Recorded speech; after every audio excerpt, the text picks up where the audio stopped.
Hi everybody, this is Ravi Nallapreddy from Precision Academy.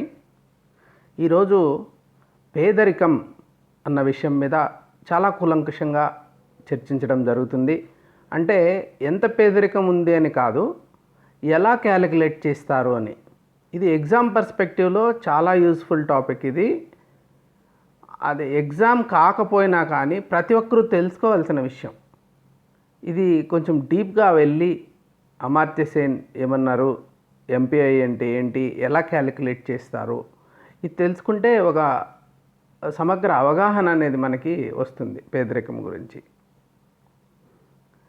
ఇది syllabus wise చూస్తేనేమో ఇది group 1 syllabus తెలంగాణలో ఏముందంటే పేదరికం గురించి కాన్సెప్ట్స్ ఆఫ్ పావర్టీ, కాన్సెప్ట్స్ మీద ఫోకస్ చేశారు. ఇన్కమ్ బేస్డ్ పావర్టీ ఏంటి,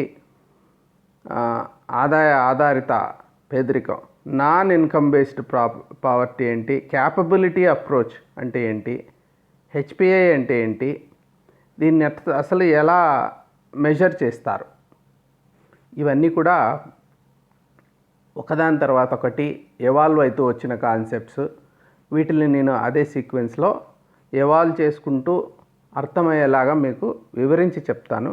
మీరు చివరిదాకా వినండి, మంచి అవగాహన వస్తుంది. అవగాహన రాకుండా ఏదో బైహార్ట్ చేసి వెళ్ళిపోవడం కానీ, సగం సగం తెలుసుకోవడం వల్ల కానీ మీకు ఎగ్జామ్స్లో హ్యాండిల్ చేయలేరు. ఈ కొన్ని క్వశ్చన్స్ చాలా డీప్గా వచ్చే అవకాశం ఉంది దీంట్లో. వాటిని మీరు హ్యాండిల్ చేయాలంటే పూర్తిగా చూడాలి.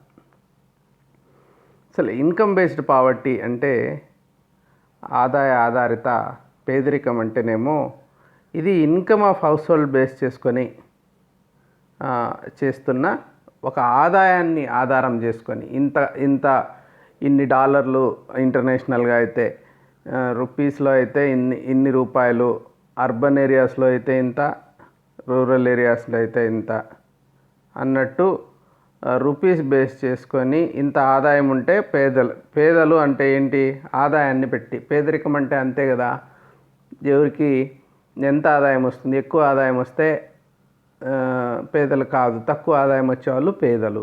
ఇది కదా మనకు వచ్చిన సింప్లెస్ట్ స్టార్టింగ్ పాయింట్ మెజర్మెంట్ వచ్చి ఆదాయం. సో ఆదాయ ఆధారిత పేదరిక లెక్కింపు పద్ధతుల పరిమితులు వివరించండి. What are the limitations of income based poverty measures అని అడిగారు అనుకోండి. అసలు ఇది ఎందుకు నెక్స్ట్ స్టేజ్కి వచ్చాము, ఏంటి దీంట్లో ఉన్న ప్రాబ్లం అని చూస్తే, ఇన్కమ్ బేస్డ్ మెషర్ యూజువలీ దాంట్లో ఇష్యూస్ అన్నీ నేను చెప్తాను ఇప్పుడు. It usually accounts for current income and do not account for wealth. అంటే వాళ్ళకి సొంత ఇల్లు ఉండింటుంది హైదరాబాద్లో, ఒకవేళ చిన్న ఏదో పని చేసుకుంటా ఉండింటాడు, వాళ్ళ ఫాదర్ది వచ్చింది ఉంటుంది, బండి తోలుతూ ఉంటాడు, ఇది లేకంటే కూరగాయలు అమ్ముకుంటా అంటాడు. సో మనం ఏమనుకుంటాం, పేదరి అనుకుంటాం. కానీ అతనికి అది 1 కోటి రూపాయలు 2 కోట్ల రూపాయలు దాని అసెట్ వాల్యూ ఉండిండొచ్చు, ఇంకా సేవింగ్స్ ఉండిండొచ్చు వాళ్ళకి, వాళ్ళు ఇంతవరకు సేవ్ చేసుకొని ఉండింటారు. ఇప్పుడు ఇన్కమ్ లేదు కానీ ఏమవుతుంది, సేవింగ్స్ ఉంటాయి కదా, అదర్ లిక్విడ్ అసెట్స్ ఏమన్నా బంగారు అవి ఇవి ఉండింటాయి. ఇంకా వాళ్ళకి అప్పులు ఉండిండొచ్చు, ఇన్కమ్ ఉండింటుంది కానీ అప్పులు ఉండింటాయి కొంతమందికి. యాక్సెస్ టు క్రెడిట్ అంటే అసలు అప్పు దొరకని వాళ్ళు ఉంటారు, దొరికే వాళ్ళు ఉంటారు. సో ఇవన్నీ కూడా ఆధారం చేసుకోవాలి కదా. That may be use to obtain goods and services. ఇవన్నీ ఉంటేనే మరి వస్తువులు కానీ సేవలు కానీ వాళ్ళు పొందగలరు. సో వాళ్ళ స్టాండర్డ్ ఆఫ్ లివింగ్ మనం చెప్పలేము వాళ్ళ ఇన్కమ్ ఒక్కటి దాన్ని ఆధారం చేసుకొని. Goods also may be obtained without income, savings or credit. They may be. ఇప్పుడు అంత వస్తువులు కానీ సేవలు కానీ వాళ్ళకి ఇన్కమ్ ఉంటేనే వస్తుంది, మరి ఆదాయం ఉంటేనే వస్తుందని చెప్పడానికి లేదు. ఎందుకంటే గిఫ్ట్స్ ఇవ్వచ్చు, వాళ్ళ పేరెంట్స్ ఎవరో ఇస్తూ ఉండింటారు, నెల నెల ఇంత మీకు పంపిస్తాము, సరుకులు పంపిస్తూ ఉంటాం, పండుతాండాయి అంటారు. Exhausted via barter, exchanged via barter అంటే ఇది వీళ్ళు ఇస్తారా అది వాళ్ళు ఇస్తారు, బార్టర్ సిస్టంలో నడుస్తూ ఉంటాయి కొన్ని. Received as free services or public goods from the government. ఇప్పుడు చాలా ముఖ్యమైనది గవర్నమెంట్ ఇస్తుంది కదా, ఎన్నో ఇస్తుంది గవర్నమెంట్. ఇప్పుడు దాదాపు ఒక కుటుంబానికి 50,000 దాకా లబ్ధి పొందుతున్నారు పేదలు ఆంధ్రప్రదేశ్లో. అయితే ఇక్కడ కూడా తెలంగాణలో మరి రైతు బంధు అంటారు, చాలా స్కీమ్స్ ఉన్నాయి. సో ఈ ఇల్లు అవన్నీ కూడా లెక్కలేయాలి. నీకు వచ్చే ఇన్కమ్ మాత్రమే తీసుకుంటాను అంటే క్యాలిక్యులేషన్ కరెక్ట్ కాదు కదా, పరిమితులు ఉన్నాయి. ఇంకా సర్వే రెస్పాండెంట్స్ ఉంటారు. ఈ సర్వేకి వెళ్ళి చూసి ఓకే ఇదేం చెప్తుంటాం కదా, వాళ్ళు కరెక్ట్గా చెప్పరు. Reluctant to reveal their income సర్వేస్లో చెప్పరు పూర్తిగా. Fail to report or over report income. కొంతమంది చెప్పరు, మర్చిపోతారు, లేకుంటే అవన్నీ చెప్పాల్సిన అవసరం లేదనుకుంటారు, లేకంటే మనల్ని బిలో పవర్టీ లైన్లో లేనట్టుగా గుర్తించి ఇవన్నీ తీసేస్తారేమో మనకు వచ్చే స్కీమ్స్ అనే భయంతో కొన్ని సప్రెస్ చేయొచ్చు. కొంతమంది అనవసరంగా గొప్పలకి ఎక్కువ చూపుకోవచ్చు. సో సర్వే డిజైన్ బట్టి ఉంటుంది కొన్ని ఎర్రర్స్. సో ఇప్పుడు house holds with irregular incomes ఉన్నాయనుకోండి, అంటే ఇప్పుడు శాలరీడ్ పీపుల్ అంటే ఫిక్స్డ్ శాలరీ వస్తూ ఉంటుంది. ఎంతమంది ఉంటారు అట్లా దేశంలో? మిగిలిన వాళ్ళందరికీ ఎలా ఉంటుంది? ఎలా చెప్పగలం ఎంత ఇన్కమ్ ఉంటుందని? లాభాలు నష్టాలు అప్పటికప్పుడు ఆ రోజుకి ఆ రోజు, నెలకు ఆ నెల, ఆ సీజన్ బట్టి, సేల్స్ని బట్టి, ప్రైజెస్ని బట్టి అన్నీ వర్కౌట్ అవుతూ ఉంటాయి కదా. ఫ్లక్చువేటింగ్ అది. సెల్ఫ్ ఎంప్లాయ్మెంట్ ఉన్న వాళ్ళకి అవన్నీ చెప్పడం intentionally over or understating their income అనేది కూడా ఒక పాయింట్. ఇంకా కూడా దీంట్లో ఉన్న లిమిటేషన్స్ ఏమంటే ఇన్కమ్ బేస్డ్, ఈ definition of income that does not take into account government tax and non cash transfer policies. So government ట్యాక్స్లు ఉంటాయి. ఇప్పుడు ఏదో ఇన్కమ్ అనుకుంటాము, కానీ ట్యాక్స్లు పెరుగుతాయి తగ్గుతాయి, అంతా నెట్ ఇన్కమ్ చూడాలి కదా, గ్రాస్ కాదు. అలాగే గవర్నమెంట్ ట్రాన్స్ఫర్స్ ఉంటాయి, నాన్ క్యాష్ ట్రాన్స్ఫర్స్. సో లో ఇన్కమ్ గ్రూప్స్ కోసం అని చెప్పి ఫుడ్ సప్లైస్ ఏవేవో ఇస్తూ ఉంటారు వాళ్ళు. సో అన్నీ లెక్కలేయాలి మనము ఇన్కమ్ అంటే. Does not take into account Geographic differences in cost of living. ఇక్కడ ఒక 1000 రూపాయల ఇన్కమ్ వచ్చింది హైదరాబాద్లో, అదే కాకుండా మరి చిన్న విలేజ్లో వస్తుంది ఒకరికి ఇన్కమ్, లేకుంటే ఇంకొక జిల్లాలో వస్తుంది. చిన్న ఏరియాస్లో తక్కువ స్టాండర్డ్ ఆఫ్ లివింగ్, తక్కువ ఖర్చులు ఉండొచ్చు కదా. సో అందరికీ ఒకటే ఘాట కట్టేయడము. సో ఆల్ అర్బన్ ఏరియాస్ ఒకటి కాదు, ఒక్కొక్క సిటీని బట్టి ఒక టౌన్స్కి వచ్చేసరికి కొంచెం మారుతూ ఉంటాయి. సో కొన్ని రాష్ట్రాల్లో కొంత ఖర్చులు ఉంటాయి, కొన్ని చోట్ల తక్కువ ఉంటాయి, ఎక్కువ ఉంటాయి. అవన్నీ కూడా లెక్క తీసుకోవాలి. అలాగే ఇంకా కొన్ని సమస్యలు ఉన్నాయి దీంట్లో. ఇది threshold that has not been adequately updated to reflect changes in the minimal standard of need. ఈ థ్రెషోల్డ్ అనేది ఏదైతే మనము హెడ్ కౌంట్ చేయడానికి ఒక లైన్ ఇన్ని వేల రూపాయలు, ఇన్ని లక్షల రూపాయలు అని సంవత్సరానికో ఏదో ఒక గీత గీసినప్పుడు దరిద్ర రేఖ అని అది రెగ్యులర్గా అప్డేట్ చేస్తూ ఉండాలి. మినిమం స్టాండర్డ్ ఆఫ్ నీడ్ అంటే ఇప్పుడు చైల్డ్ కేర్ ఉంది, కాస్ట్ మారుతూ ఉంటుంది. ఫర్ ఎగ్జాంపుల్ ఇప్పుడు కరోనా సిచ్యువేషన్ వచ్చింది, సో ఖర్చులు వేరైపోయాయి, చాలా డిఫరెంట్గా వచ్చేసింది. ఇప్పుడు ఆ టెస్టులు చేయించుకుంటున్నారు, హాస్పిటలైజేషన్ మారుతున్నాయి కదా, ఖర్చులు మారుతుంటాయి. దాన్నంతా లెక్కలేసుకొని అవసరాలని లెక్కలేక తీసుకుంటూ మార్పుల్ని గమనించుకుంటూ మారుస్తూ ఉండాలి దీన్ని. అట్లా అంత ఫ్రీక్వెంట్గా ఇవన్నీ మారినప్పుడు స్టాండర్డ్స్ అది మారాలి, కానీ అట్లా మారదు కదా, అదొక limitation. There are many factors other than income and assets. ఈ ఒక్క ఇన్కము అంతా ఓన్లీ ఫైనాన్షియల్ డైమెన్షన్ని చూస్తే ఎట్లా, which are associated with poverty. For instance accessibility to basic education.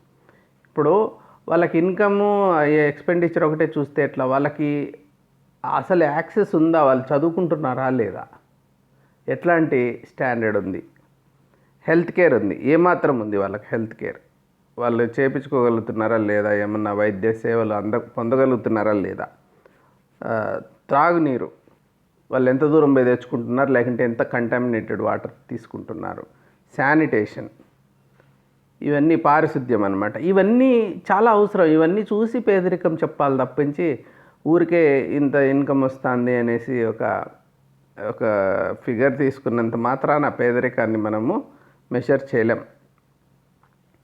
So poverty line కోసము ఇవన్నీ కూడా కన్సిడర్ చేయాలి.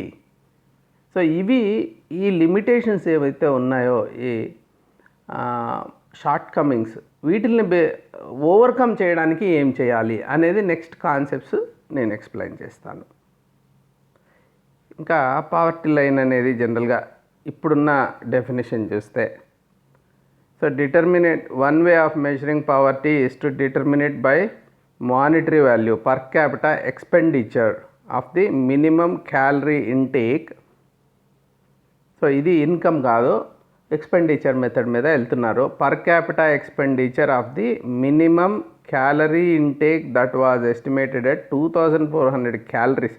ఈ ఎక్స్పెండిచర్ని కూడా మళ్ళీ వీళ్ళు క్యాలరీస్లో లెక్కిస్తున్నారు.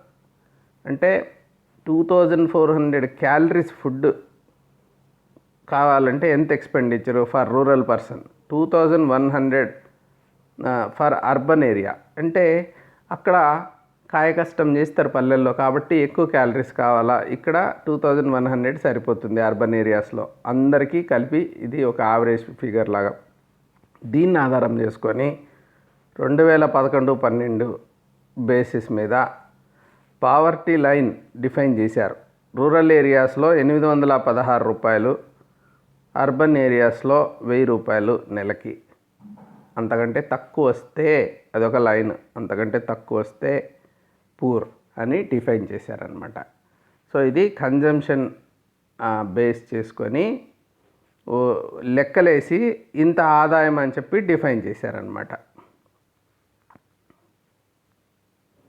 సో ఇది ఎన్సీఆర్టీలో నుంచి ఒక ఫిగర్ నేను మీకోసం తీసుకొచ్చాను.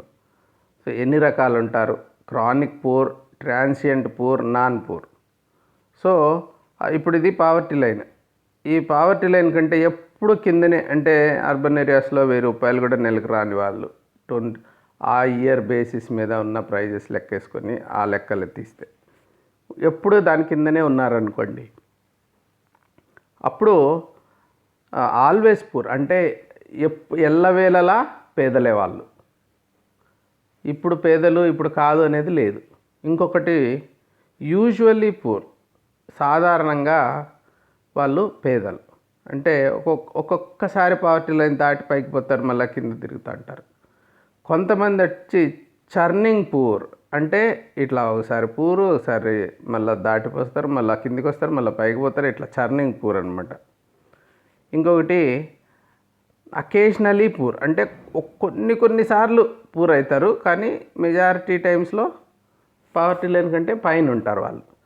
కొంతమంది నెవర్ పూర్, ఇప్పుడు ఏదో గవర్నమెంట్ ఆఫీసర్స్ ఎవరో ఉంటారు, వాళ్ళు నెవర్ పూర్ అనమాట, ఆల్వేస్ అబవ్ పావర్టీ లైన్ ఉండింటారు. So they are never poor.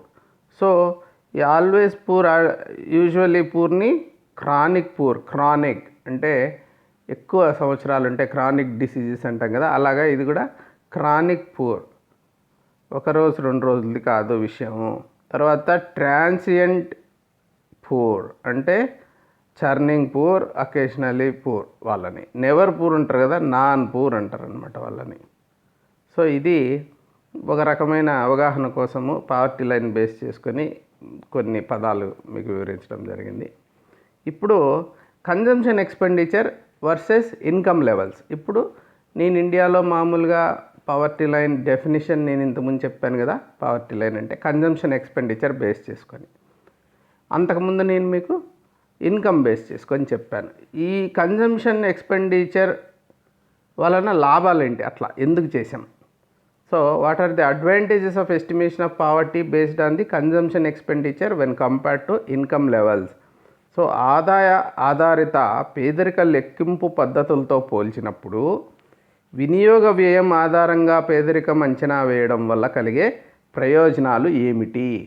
So income based కాకుండా వినియోగ వ్యయం ఆధారంగా మనం లెక్క వేస్తే ఏం లాభాలు దీనివల్ల అని చూస్తే 3 ముఖ్యమైన విషయాలు నేను మీకు చెప్తాను. Variation of income of self employed people, daily wage labourers వీళ్ళు ఉంటారు కదా, ఇది చాలా వేరియబుల్ అనమాట. ఆ వేరియబుల్ ఇన్కమ్ని బేస్ చేయకూడదు. వాళ్ళకి కొంచెం అటు ఇటు అయినా వాళ్ళు తినే ఫుడ్ సేమ్ ఉంటుంది ఏ రోజైనా. సో ఎంత కన్జ్యూమ్ చేస్తున్నారనేది లెక్క, అంతే తప్పించి పేదరికానికి ఎంత ఆదాయం వస్తుందనే ఆ ఫ్లక్చువేటింగ్ ఇన్కమ్ని కాకుండా ఎంత ఎక్స్పెండిచర్ చేస్తున్నారు అనే దాని మీదనే మనము తీసుకోవడం బెటరు. ఇక్కడ దాని లిమిటేషన్స్ చాలా, లైక్ వెల్త్ కావచ్చు, మరి వేరేటివన్నీ మనము అక్కడ అసెట్స్, క్రెడిట్ అవైలబిలిటీ ఇవన్నీ లెక్కలు తీయలేదని చెప్పి ఇవన్నీ ఇక్కడ వస్తాయి. ఎంత ఖర్చు పెట్టారో చూస్తే అవన్నీ కూడా ఇక్కడ కవర్ అయిపోతాయి అన్నమాట. ఇప్పుడు variable both temporally and spatially, ఇవన్నీ వేరియబుల్ అనమాట. While consumption patterns are comparatively much stable. Consumption patterns అయితే స్టేబుల్గా ఉంటాయి, ఇన్కమ్ ప్యాటర్న్స్ అన్స్టేబుల్గా ఉంటాయి. ఆదాయం అనేది ఎక్కువ తక్కువ అవుతూ ఉంటుంది, కానీ వినియోగ వ్యయం అనేది దాదాపు ఒకటే ఉంటుంది. ఆ ఫ్లక్చువేషన్స్ని అన్ని బేస్ చేసుకొని, వాళ్ళ క్యాపబిలిటీని బేస్ చేసుకొని వాళ్ళు ఖర్చు పెడుతుంటారు. ఇంకా additional income. Even in the case of regular wage earners, there are additional side incomes in many cases which is difficult to take into account. So వాళ్ళు ఎక్కువ తక్కువలు ఆదాయంలో జరుగుతూ ఉంటాయి, అడిషనల్ ఇన్కమ్స్ వస్తూ ఉంటాయి. అవన్నీ కూడా లెక్కలేకి వస్తాయి. ఇప్పుడు ఖర్చు అవన్నీ బేస్ చేసుకునే కదా ఖర్చు పెడుతుంటారు అడిషనల్ ఇన్కమ్స్. అవన్నీ ముందు కనపడేటివి కాదు ఇన్కమ్ మెథడ్లో. ఇప్పుడు అడిషనల్ ఇన్కమ్స్, అదర్ సోర్సెస్ కూడా దీంట్లోకి లెక్క తీసుకొని వాళ్ళు ఖర్చు పెట్టుకుంటారు.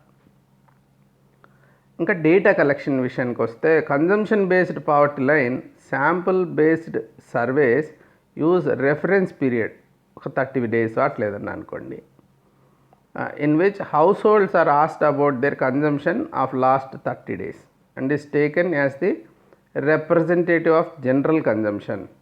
అదే whereas tracing the general pattern of income is not possible. General pattern ఉండదు. ఇది ఒక 1 month ప్రీవియస్ మంత్లో ఎంతెంత కన్జ్యూమ్ చేసామనేది, ఇంత ఆయిల్, ఎంత రైస్, ఎంత ఏం కథ అన్నీ చూసుకోవచ్చు మనం. ఇది స్టేబుల్. అది ఇన్కమ్ అనేది అట్లా మనము ఈ మంత్ చూసుకుంటే ఎట్లా తెలుస్తుంది, ఇయర్ తీసుకుంటే ఎలా తెలుస్తుంది, ఇవన్నీ కూడా కష్టం. So fluctuating. సో ఈ కారణాల వలన డేటా కలెక్షన్ కూడా అక్కడ ప్రాబ్లం అవుతుంది. అడిషనల్ ఇన్కమ్స్ కూడా ఇన్కమ్ మెథడ్లో కవర్ కావు. మరి ఇన్ని కారణాల వలన మనము కన్జంప్షన్ ఎక్స్పెండిచర్ అనేదే better method income levels method కంటే కూడా. కాబట్టి మనము మన దేశంలో కన్జంప్షన్ ఎక్స్పెండిచర్ బేస్ చేసుకొని క్యాలిక్యులేట్ చేస్తున్నాం. అయితే దీని మీద చాలా కమిటీస్ వచ్చాయి. చాలామంది దీని మీద ఆలోచించడం మొదలుపెట్టారు. మొట్టమొదటివాడు దాదాభాయ్ నౌరోజీ. సో దాదాభాయ్ నౌరోజీ నుంచి రంగరాజన్ కమిటీ వరకు వివిధ వ్యక్తులు మరియు కమిటీలు దారిద్ర్య రేఖను అంచనా వేయడం గురించి క్లుప్త గమనికివ్వండి అని అడిగారు అనుకోండి. సో ఎవరెవరు ఈ దారిద్ర్య రేఖ గురించి థింక్ చేశారు, ప్రపోజ్ చేశారు అంటే వాళ్ళందరి గురించి చెప్తా వస్తాను. దాదాభాయ్ నౌరోజీ ఒక పుస్తకం రాశారు, పావర్టీ అండ్ అన్బ్రిటిష్ రూల్.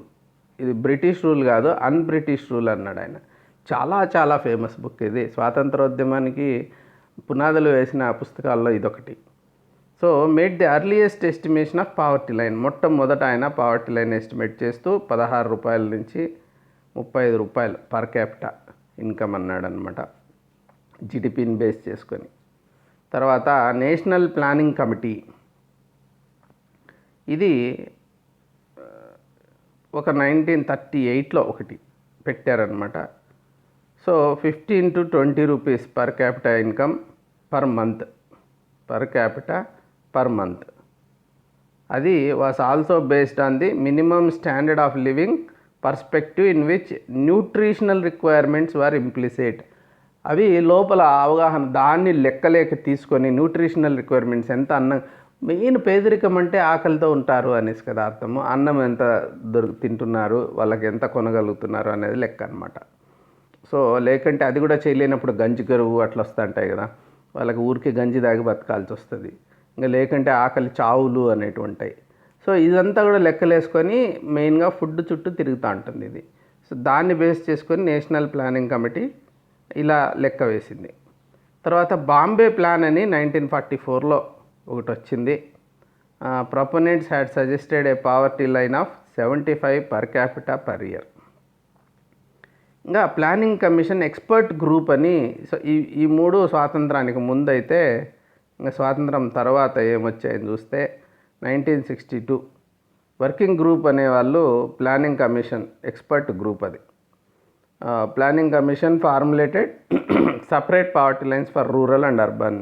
ఇది మెయిన్గా మనము డీవియేషన్ ఎక్కడొచ్చింది, రూరల్ వేరు అర్బన్ వేరు, మొత్తం నేషన్ లెక్క తీసుకోవడానికి లేదు అని. ఇది ఒక మంచి డెవలప్మెంట్ 62లో. 20 and 25 అనేది రూరల్ అర్బన్ లెక్కలేసి చెప్పారు. అయితే మనం ఇక్కడ రూపాయల్లో పెరుగుతాండే తగ్గుతాండే ఏది అని చూసినప్పుడు ఏ బేస్ తీసుకున్నారు, ఏ ఇయర్ బేస్ తీసుకున్నారు అనేది మనము చూడాలన్నమాట. So VM Dandekar, N Rath అనేవాళ్ళు 1971లో first systematic assessment of poverty in India. So national sample survey NSS data తీసుకొని సిస్టమాటిక్గా చేయడం జరిగిందనమాట. లేకుంటే ఏదో జీడిపి లెక్కలేసి దాన్నంతా పాపులేషన్ లెక్కలేసి చేసేది కాకుండా ఎన్ఎస్ఎస్ బేస్ చేసుకొని, శాంపుల్ సర్వే బేస్ చేసుకొని ఒక సిస్టమాటిక్ అసెస్మెంట్ దండేకర్ రత్ చేయడం జరిగింది. ఇంకా అలగ్ కమిటీ అనేది 1979లో వచ్చిందనమాట. ఇది task force consisted by the planning commission. ఇది మెయిన్గా ప్లానింగ్ కమిషన్ చేస్తుంది. ఇప్పుడు నీతి ఆయోగ్ చూసుకుంటుంది ఈ విషయాలను. చైర్మన్షిప్ ఆఫ్ వైకే అలగ్ constructed a poverty line for rural and urban areas on the basis of nutritional requirements and related consumption expenditure. అలగ్ committee. తర్వాత లగ్డావాలా కమిటీ 1993లో వచ్చింది. Task force chaired by DT Lagdawala based on the assumption that the basket of goods and services used to calculate consumer price index, industrial workers, so CPI consumer price index base చేసుకొని, తర్వాత consumer price index for agriculture labourers, industrial workers agricultural labourers. So ఈ రెండింటిని base చేసుకొని consumption patterns of the పూర్ని study చేస్తూ చేశారు. ఒక్కొక్కటి ఇంకొంచెం సైంటిఫిక్గా ఎవాల్వ్ అవుతూ వస్తున్నాయి. తర్వాత 2009లో టెండూల్కర్ కమిటీ వచ్చింది. Expert group constituted by planning commission chaired by Suresh Tendulkar. So ఇది constituted to review methodology for poverty estimation to address the short Cummins of the previous మెథడ్స్ని స్టడీ చేసి షార్ట్ కమింగ్స్ని చూసి ఇది చేశారు. ఇంకా లాస్ట్కి Rangarajan committee. So committee was set up in backdrop of national outreach over the planning commission suggested poverty line of 22 per day. ఇది 22 రూపాయల రోజుకని ప్లానింగ్ కమిషన్ చెప్పినప్పుడు అవుట్రీచ్ వచ్చిన అందరూ ఏంటి ఇంత అన్యాయం అని అడగడంతో ఈ రంగరాజన్ కమిటీ అనేది వేశారు. ఇది పూర్తిగా మీరు తెలుసుకోవాలి, మీరు రీసెర్చ్ చేయండి, గూగుల్ చేయండి, రంగరాజన్ కమిటీ ఏం చెప్పింది ఏమని. దాని మీద కూడా ప్రత్యేకంగా కొన్ని విషయాలు అడిగే అవకాశం ఉంది ఎగ్జామ్స్లో. సో ఇప్పుడు క్యాపబిలిటీ అప్రోచ్ మీద నేను మాట్లాడతాను. అమర్త్య సేన్ ఇండియాలో ఎకానమీలో నోబెల్ ప్రైజ్ వచ్చినవాడు, చాలా గొప్ప వ్యక్తి. ఈయన ఒక పాత్ బ్రేకింగ్ అసెస్మెంట్, ఇది ఇట్లా కాదు క్యాలిక్యులేట్ చేయాల్సింది, మీరంతా ఇన్కమ్ చుట్టూ తిరుగుతున్నారు, అది ఎక్స్పెండిచర్ కావచ్చు ఇన్కమ్ కావచ్చు, అట్లా కాదు చేయాల్సిందేదని చెప్పి ప్రపంచం మొత్తం ఇన్ఫ్లుయెన్స్ అయింది దీంతో. ఇప్పుడు దాన్ని యుఎన్డిపి బేస్ చేసుకొని ఎంపీఐ వస్తే దాన్ని బేస్ చేసుకొని ఇండియా కూడా మార్పులు చేసుకోవాలని ట్రై చేస్తుంది కదా. సో ఇది అమర్త్య సేన్ ప్రతిపాదించిన సామర్థ్య విధానం. అసలు ఏంటి సామర్థ్య విధానం? It focuses on what people are able to do and be. ఏమి చేయగలుగుతున్నారు ప్రజలు, ఎలా ఉండగలుగుతున్నారు, as oppose to what they have. ఏమి కలదు వాళ్ళ దగ్గర, ఎలా ఫీల్ అవుతున్నారు అని కాదు, ఏమి చేయగలుగుతున్నారు, ఎలా ఉండగలుగుతున్నారు అనేది లెక్క. In analyzing well-being, we should shift our focus from the means of living. Means of living అంటే ఎంత డబ్బులు సంపాదించాము, ఎంతెంత ఆస్తులు, ఇవి మీన్స్ అన్నమాట.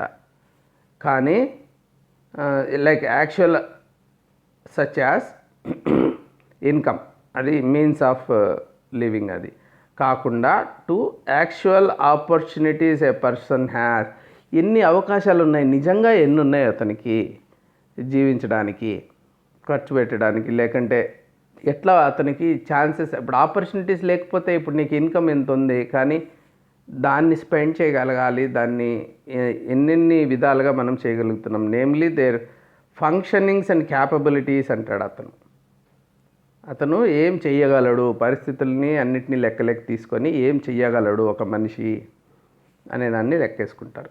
ఫంక్షనింగ్స్ అంటే ఏంటంటే various things a person succeeds in doing or being, ఏది చేయగలుగుతున్నాడు, ఎలా ఉండగలుగుతున్నాడు. So participating in the life of society, ఒక సమాజంలో సామాజిక జీవనం అనేది ఉంటుంది, దాంట్లో ఎంత పార్టిసిపేట్ చేయగలుగుతున్నాడు.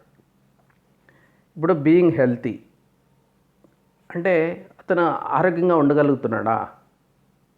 సో సిచ్యువేషన్ బేస్ చేసుకొని అతను ఆరోగ్యంగా ఉండలేకపోతున్నాడంటే అతను పేద అని అర్థం చేసుకోవాలా అంటాడనమాట. అతని క్యాపబిలిటీ లేదు, స్పెండ్ చేయగలేకపోతున్నాడు, దానికి ఫెసిలిటీస్ అతనికి రావట్లేదు, health facilities. While capabilities refers to A persons real are substantive freedom.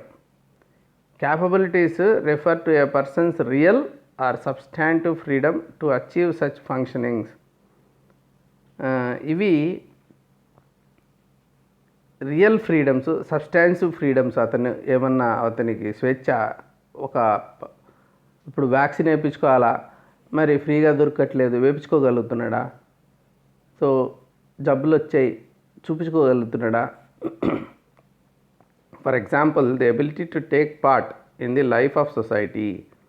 So ఇది అమర్త్య సెన్ 1999-75 ఒక ఆర్టికల్స్ బేస్ చేసుకొని చెప్తున్నాను, పేపర్స్ పబ్లిష్ చేస్తుంటారు కదా వీళ్ళు. So the capability approach places particular emphasis on the capabilities a person has irrespective of whether they choose to exercise these or not. అవి వాళ్ళు ఇక్కడ ఓన్లీ క్యాపబిలిటీ చూస్తున్నాడు, అతను నిజంగానే దాన్ని యూజ్ చేసుకున్నాడా లేదా కూడా లెక్కలేకలేదు. అతని చాయిస్, అది అతనికి ఇంట్రెస్ట్ లేకపోవచ్చు, ఉండొచ్చు. సో అతని చాయిస్ కాకుండా ఫ్రీడమ్స్ క్యాపబిలిటీస్కి వెళ్తున్నారనమాట. ఇతనికి ఆ కెపాసిటీ ఉందా లేదా, ఆ కెపాసిటీని బేస్ చేసుకొని వెళ్ళాలి. అతనికి ఎన్నో కారణాల వలన అతను వద్దనుకొని ఉండొచ్చు ఆ పర్టికులర్ సర్వీస్ గుడ్, దాన్ని బేస్ చేసుకొని మనం లెక్కలేక వేయలేము. అతనికి అంత కెపాసిటీ ఉందా. From A capability perspective, poverty is viewed as the deprivation of certain basic capabilities. కొన్ని సామర్థ్యాలు అనేటివి డిప్రైవ్ అయిపోయినాయి, లేవనుకో, ఒక వ్యక్తికి ఆ పర్టికులర్ సామర్థ్యం లేదు, అది డిప్రైవేషన్ అన్నమాట. అది పావర్టీ అంటే, పేదరికం అంటే అది. దీస్ కెన్ వేరీ, ఇవి మారుతా ఉంటాయి. So from such elementary physical once as being well nourished, ఫిజికల్గా లెక్క తీసుకుంటే అతను ఏమాత్రం పౌష్టికాహారం తీసుకోగలుగుతున్నాడు, వెల్ నరిష్డా అనేది. బీయింగ్ అడిక్వేట్లీ క్లోత్, అతనికి సఫిషియెంట్గా క్లోత్స్ ఉన్నాయా, ఒకటే జత వేసుకొని తిరుగుతున్నాడా సంవత్సరం అంతా, చినిగిపోయిందా, మరి ఉతుక్కోవడానికి ఏమన్నా ఉందా. తర్వాత షెల్టర్ ఉందా, రోడ్ల మీద అనుకుంటున్నాడా, షెల్టర్ కూడా ఆ స్లమ్స్ టైపు, లేకంటే దానికి శానిటేషను, పారిశుద్ధ్యము అన్నీ ఉన్నాయా లేదా, ఎలక్ట్రిసిటీ ఉందా. తర్వాత అవాయిడింగ్ ప్రివెంటబుల్ మార్బిడిటీ, ఒక ప్రాణం మీదకి వచ్చింది, ప్రివెంటబుల్ మార్బిడిటీ, ఎట్లా పెద్ద ప్రాబ్లం వచ్చింది, డబ్బులు ఉన్న వాళ్ళు కూడా సేవ్ చేసుకోలేరు, అది వదిలేయండి, ప్రివెంటబుల్ ఉంటాయి. ఇది ఫర్ ఎగ్జాంపుల్ ఈ వ్యాక్సినే వేసుకోవచ్చు, వ్యాక్సిన్ వేసుకోగలుగుతున్నాడా ఈ కోవిడ్ మీద, అట్లాంటివి ప్రివెంటబుల్ ఉంటాయి కొన్ని, అవి మనం చేయగలుగుతున్నామా, and so forth. To more అవి బేసిక్ అన్నమాట, ఎలిమెంటరీ ఫిజికల్ వన్స్. దాని నుంచి ఇంకా కాంప్లెక్స్ సోషల్ అచీవ్మెంట్స్, అంటే సామాజికంగా ఇంకా కొంచెం కాంప్లెక్స్ కాన్సెప్ట్స్ ఉన్నాయి. Taking part of life of community, being able to appear in public without shame. So అవమానం లేకుండా సమాజంలోకి వచ్చి అతను ఒక ఆత్మగౌరవంతో బతకగలుగుతున్నాడా? ఇవి బేసిక్ ఎలిమెంటరీ కాదు, ఇంకొంచెం నెక్స్ట్ లెవెల్. వీటిని కూడా కన్సిడర్ చేయాలా అని చెప్తాడు. Sen uses the term conversion factors. Conversion factors అనేది ఒకటి చెప్తాడు ఆయన, కన్వర్ట్ చేసుకోగలుగుతున్నారా లేదా అని. To refer to this variability in translating resources, అంటే ఒక మీన్స్ ఉంటాయి, అంటే ఇన్కమ్ మనీ తీసుకుంటే అది ఒక మీన్స్ అవుతుంది, ఇట్స్ నాట్ అన్ ఎండ్. కొంతమంది కన్ఫ్యూజ్ అయ్యి అదే దానికోసమే జీవితం గడుపుతూ ఉండొచ్చు, కానీ అది ఒక ఇన్స్ట్రుమెంట్, ఒక మీన్స్ అనమాట. దాన్ని క్యాపబిలిటీస్లోకి కన్వర్ట్ చేసుకోవాలి. అది అట్లే పెట్టేసుకుంటే ఎక్కడో చోట ఒక అసెట్ లాగానో ఒక బ్యాంకులో పెట్టేసుకొని దాన్ని కన్వర్ట్ చేసుకోవాలి కదా. దాన్ని నువ్వు ఒక ఎడ్యుకేషను, లేకంటే హెల్త్ కేర్, లేకంటే సమ్ ఫెసిలిటీస్, హౌసింగ్ కన్వర్ట్ చేసుకుంటే యూజ్ అవుతుంది. అలాగా కన్వర్ట్ చేసుకోవడం అనే దాన్ని కన్వర్షన్ ఫ్యాక్టర్స్ అంటున్నాడు. సో జస్ట్ ఇన్కమ్ కాదు, అసెట్స్ కాదు, capabilities and ability, this conversion factors, ఇవన్నీ అతను ఎక్స్ప్లెయిన్ చేయడం జరిగింది. That is all part of capability approach. So capability approach అంటే ఏంటి అంటే ఈ విషయాలు మీరు ఎక్స్ప్లెయిన్ చేయాలి. తర్వాత దాన్ని బేస్ చేసుకొని హ్యూమన్ పావర్టీ ఇండెక్స్, మానవ పేదరిక సూచి. సో ఇన్కమ్ బేస్డ్ మాట్లాడాను, ఎక్స్పెండిచర్ బేస్డ్ మాట్లాడాను, నాన్ ఇన్కమ్ బేస్డ్ అంటే క్యాపబిలిటీ అప్రోచ్ గురించి, నాన్ ఇన్కమ్ బేస్డ్, తర్వాత క్యాపబిలిటీ అప్రోచెస్ గురించి చెప్తున్నా. మానవ పేదరిక సూచి అనేది ఒకటి తయారు చేశారు. ఇది is a composite index of poverty that focus on deprivations in human lifes. అంటే ఏవేవైతే వాళ్ళకి అందుబాటులో లేవో, ఆ డిప్రైవేషన్స్ ఉన్నాయో మనిషికి, దాన్ని బేస్ చేసుకొని as a failure in capabilities, ఇది ఏం చేశారు, క్యాపబిలిటీస్ లేకపోవడము అనే దాన్ని బేస్ చేసుకొని హ్యూమన్ పావర్టీ ఇండెక్స్ డెవలప్ అయింది. మల్టిపుల్ డైమెన్షన్స్ తీసుకున్నారు in contrast to the conventional head count measures focused on లో ఇన్కమ్స్. సో అంతకుముందంతా లో ఇన్కము హెడ్ కౌంట్ మెథడ్, ఇంతమంది ఇంత పర్ క్యాపిటా ఇట్లా లెక్కలు వేసేవాళ్ళు. ఇప్పుడు అదంతా కాకుండా మానవ పేదరిక సూచి. సో ఇది వచ్చిన కాన్సెప్ట్. ఈ కాన్సెప్ట్ తర్వాత HPI was introduced in the United Nations Development Program. వాళ్ళు UNDP వాళ్ళు హ్యూమన్ డెవలప్మెంట్ రిపోర్ట్ అనేది రిలీజ్ చేస్తారు. అది 97లో రిలీజ్ చేసినప్పుడు ఈ కొత్త కాన్సెప్ట్ హ్యూమన్ పావర్టీ ఇండెక్స్ అనేది తీసుకొచ్చారు. So it concentrates on deprivations in basic dimensions in life. Basic డైమెన్షన్స్లో వచ్చిన డిప్రైవేషన్స్ బేస్ చేసుకొని ఇది తీసుకొచ్చారు. ఇది మళ్ళా MPIతో రీప్లేస్ అయిపోయింది. 97లో ఇది HPI వచ్చింది కదా, దాన్ని వాళ్ళు MPI అని 2010 సంవత్సరంలో మల్టిపుల్ పావర్టీ ఇండెక్స్లోకి మార్చారనమాట. సో HPI-1 అనేది, HPI-2 అనేది OECD కంట్రీస్కుంటే, HPI-1 అనేది అభివృద్ధి చెందుతున్న దేశాలకు సంబంధించింది. ఇది డెవలపింగ్ కంట్రీస్ 3 కాంపనెంట్స్ తీసుకున్నారు. ఫస్ట్ ఎలిమెంట్ ఈజ్ లాంగివిటీ, అంటే వాళ్ళు 40 సంవత్సరాల కంటే ఎక్కువ ఎంతమంది బతుకుతున్నారు అనేది లెక్క తీసుకున్నారు, లాంగివిటీ. రెండోది వచ్చేసి knowledge. So assessment, adult literacy ఉందా, సో పెద్దలుకి ఏమాత్రం చదవచ్చు అనేది లెక్కలెక్క తీసుకున్నారు. మూడో ఎలిమెంట్ వచ్చి డీసెంట్ స్టాండర్డ్ ఆఫ్ లివింగ్, అంటే వాళ్ళకి స్టాండర్డ్ ఆఫ్ లివింగ్ ఎలా ఉంది. Failure to achieve this is identified by the percentage of the population not using an improved water source, percentage of children under weight, అంటే వాళ్ళు under weight ఉన్నారు అంటే mall nutrition, అలాగే water మంచి source లేదు, improved water source, tap water, clean drinking water, ఇట్లాంటివి లెక్కలు తీసి స్టాండర్డ్ ఆఫ్ లివింగ్ లెక్కేశారు. ఈ 3 తీసుకుంటే డెవలప్డ్ కంట్రీస్కి సంబంధించి HPI క్యాలిక్యులేషన్ ఇలా చేశారు. ఇప్పుడు multidimensional poverty index. So ఈ మల్టీ డైమెన్షనల్ అంటే అంతర్జాతీయంగా global multidimensional poverty index MPI UNDP OPHI కలిసి చేసిన ఈ క్యాలిక్యులేషను అంతర్జాతీయ బహుమితీయ పేదరిక సూచిక. దీన్ని బేసిక్గా ఒక 3 భాగాలు: ఆరోగ్యం, విద్య, లివింగ్ స్టాండర్డ్స్. సో ఈ 3 లెక్కలెక్క తీసుకొని ఒక్కొక్క దానికి 1/3 ఇచ్చారనమాట వెయిటేజ్. సో ఈ 1/3 ఎలా తీసుకుని ఈ 1/3ని మళ్ళా 2 భాగాలు చేశారు. ఈ హెల్త్, ఆరోగ్యం గురించి, చైల్డ్ మోర్టాలిటీ అంటే పిల్లలు ఎంతమంది చనిపోతున్నారు అనేది ఒకటి, న్యూట్రిషన్ వాళ్ళకున్న ఫుడ్. సో ఇంత ఫస్ట్ మనం క్యాలిక్యులేషన్స్ మాట్లాడినప్పుడు ఓన్లీ న్యూట్రిషనే మాట్లాడాం కదా. ఇప్పుడు వేరేటివన్నీ వస్తున్నాయి చూడండి దీంట్లో క్యాలిక్యులేషన్లకి. చైల్డ్ మోర్టాలిటీ వచ్చింది ఇప్పుడు. సో న్యూట్రిషన్ ఒకటే కాదు, మోర్టాలిటీ లెక్కేస్తున్నాం. సో 1/6 ఇప్పుడు 1/3 2 భాగాలు చేసాం కదా. చైల్డ్ మోర్టాలిటీకి 1/6, న్యూట్రిషన్కి 1/6 అయింది. అదే ఎడ్యుకేషన్ కూడా 2 భాగాలు చేశారు. ఎడ్యుకేషన్ మొదటి భాగం ఏంటి? ఇయర్స్ ఆఫ్ స్కూలింగ్, ఎన్ని సంవత్సరాలు స్కూల్కి వెళ్ళాడు, 2 సంవత్సరాల, 5 సంవత్సరాల, 10 సంవత్సరాల, అలాగా.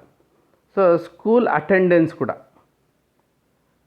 ఎప్పుడో ఒక రోజు పోయి మళ్ళా బర్రెలు మేపుకోవడానికి పోవడం, ఇంకొక వారం పోవడం, మళ్ళీ ఏదో పని చేసుకోవడం, మళ్ళీ కూలి దొరికినప్పుడు కూలి చేసుకోవడం, లేనప్పుడు ఇక్కడికి రావడం, ఇట్లా చేస్తున్నాడు అనుకో, స్కూల్ అటెండెన్స్ ఉంటుంది.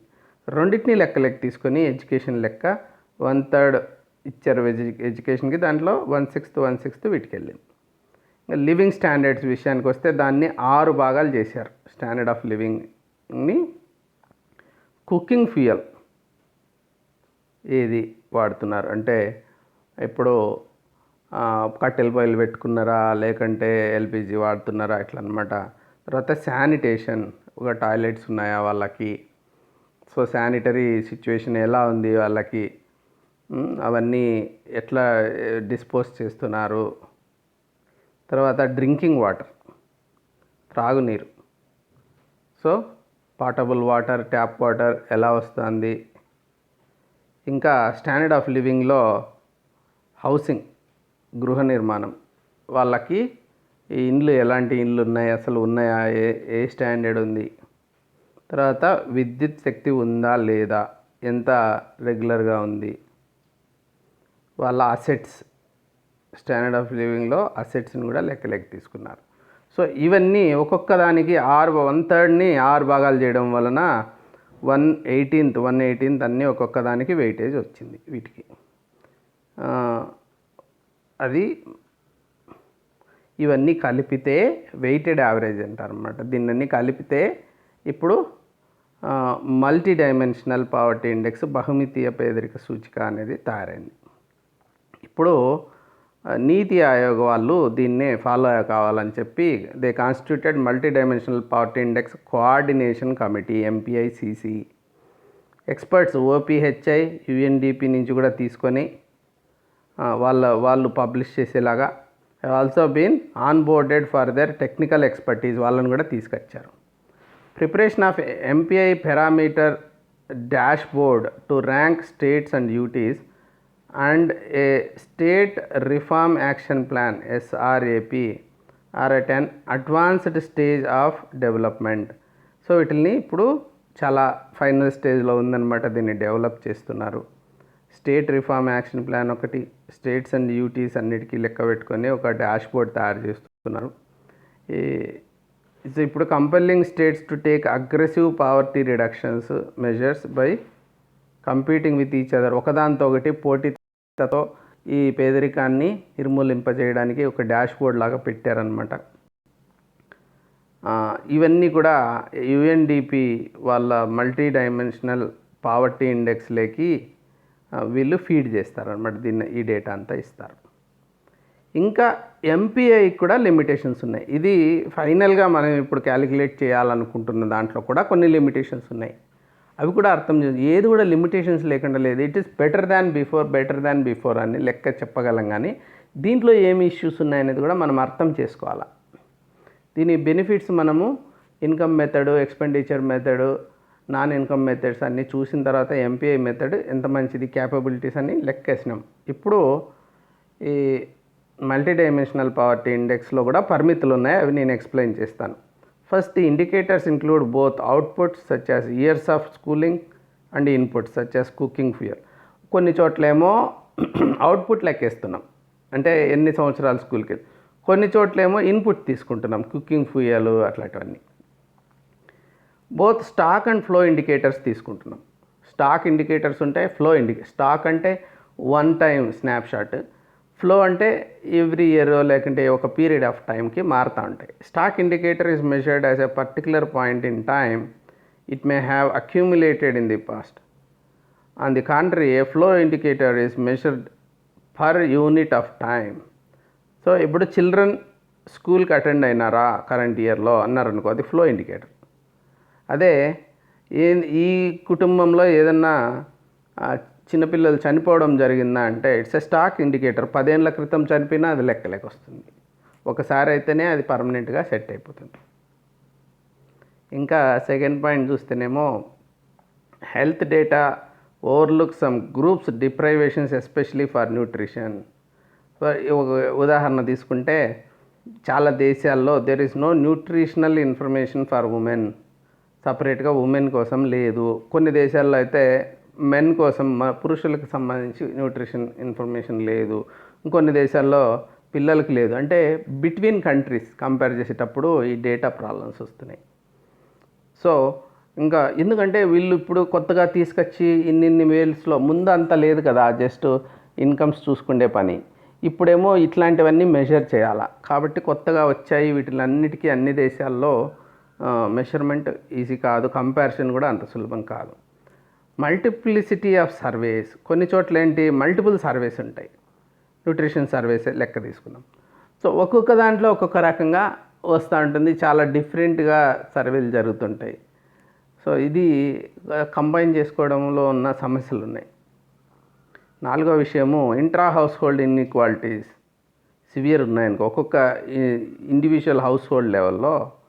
Precisely because there is no individual level information. అన్ని ఇండికేటర్స్కి, ప్రతి ఇండికేటర్కి ఇండివిజువల్ లెవెల్ ఇన్ఫర్మేషన్ కావాలి. అట్లా కాకుండా అగ్రిగేట్ ఇన్ఫర్మేషన్ యావరేజ్ చేయడం కాదు. సో అది మనము లెక్క తీసుకోవాలి. లిమిటేషన్, అది కొన్ని లిమిటేషన్స్ ఇవి ఓవర్కమ్ కావాలంతే. ఎట్లా అనేది ఆలోచించాలి. Households with no school aged children are considered non deprived in school attendance. For example ఇప్పుడు వాళ్ళ ఇంట్లో చదువుకునే వయసు పిల్లలు లేరనుకో, అంతే డిప్రైవేషన్ లేదనుకుంటాం. కానీ చదువుకునే పిల్లలు ఉన్నింటే పంపించగలిగే వల్ల లేదా. With no under 5 year old children and no women and reproductive age are considered non deprived in nutrition. ఇప్పుడు కొంతమంది చిన్నపిల్లలే లేరు, ఉమెన్ ఇప్పుడు ప్రెగ్నెంట్స్ కాదు, వాళ్ళ చిన్నపిల్లలు ఉన్న మదర్స్ కాదు వాళ్ళు. అలాంటప్పుడు డిప్రైవేషన్ లేదనలేం కదా, ఉన్నింటే ఉండేదా లేదా అనేది లెక్క. 6th, while the MPI goes well beyond a head count ratio to include the intensity of poverty experienced. అంటే ముందు హెడ్ కౌంట్ అనమాట, ఇంతమందిని. ఇప్పుడు అది పోయేసి ఇంటెన్సిటీ ఆఫ్ పావర్టీ లెక్క తీసుకుంటున్నాం, ఇన్ని డైమెన్షన్స్ పెట్టామన్నమాట. తర్వాత it does not measure the depth of poverty. దాని లోతు, పేదరికం యొక్క లోతునిది పూర్తిగా చెప్పలేకపోతుంది. How far away on average from the deprivation cutoff. ఇప్పుడు ఇది ఈ న్యూట్రిషనల్ ఎడ్యుకేషన్ ఏదో ఇది కట్ ఆఫ్ పెట్టుకున్నారు, ఒకడు ఇక్కడ ఉంటాడు, ఒకడు ఇక్కడ ఉంటాడు. సో ఈ తేడా నువ్వు చూపించగలగాలి. డెప్త్ ఆఫ్ పావర్టీ అంటారు దాన్ని. పావర్టీ లైన్ కంటే ఎంత దూరంగా ఉన్నారు అది దీంట్లో చెప్పలేకపోతున్నాం. So finally there are limits to cross country comparability. వేరే 2 దేశాల మధ్యలో మనము కంపేర్ చేయాలంటే లిమిటేషన్స్ ఉన్నాయి. The estimates presented here are based on public available. అంటే యుఎన్డిపి ఏం చేస్తారు, పబ్లిక్గా అవైలబుల్ ఉన్న ఇన్ఫర్మేషన్ తీసుకొని చెప్తాను. Not all countries have data on all indicators. అన్ని ఇండికేటర్స్ మీద అన్ని దేశాలకి డేటా ఉండదు. Respondents for the nutrition variable vary across countries. So ఇది కూడా రెస్పాండెంట్స్ కూడా వేరీ అవుతుంటారు, మారుతూ ఉంటారు వేరే దేశాల్లో.